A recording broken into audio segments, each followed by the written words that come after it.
เฮาเขาเลยอยู่ไปของเขาเขาเลยบ่มาเขาจอยคนงามจังน้องเทียบกันแล้วห่างอายสุดซอยน้องทำงานสูงแถมงามจนย้อยสำดาวสูงลอยอยู่ไกลทุกคืนพอได้มีโอกาสได้ใกล้ชิดกัน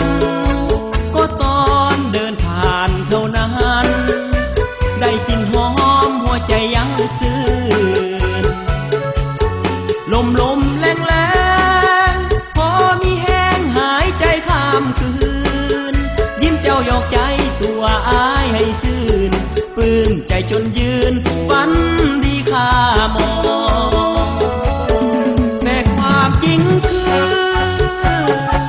ดาวมีไว้เบิ่งไอเอื้อมบ่ถึงดอกเด้อหัวใจของน้องหลับตาฝันอายจึงได้กอดยามคืดฮอดได้แต่ลอยมองไล่วาสนาอยากเป็นเจ้าของดาวนั้นถึงผูกคอตายใต้ต้นบักเขือคืนคงบ่อาจฝืนชะตาที่ฟ้าแบ่งกันน้องอาจเกิดมาเพื่อเขาคนอื่นไอ้ได้แต่ยืนแงนมองเท่านั้นดาวก็ยังเป็นดาวทุกวันบ่แม่นของเฮา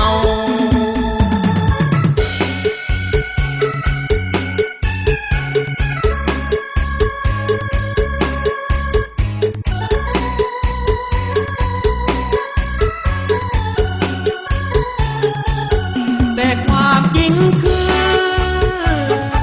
ดาวมีไว้เบิ่งไอเอื้อมบ่ถึงดอกเด้อหัวใจของน้องหลับตาฝันอายจึงได้กอ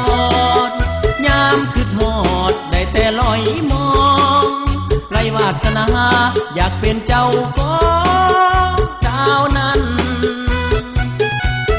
ถึงผูกคอตาย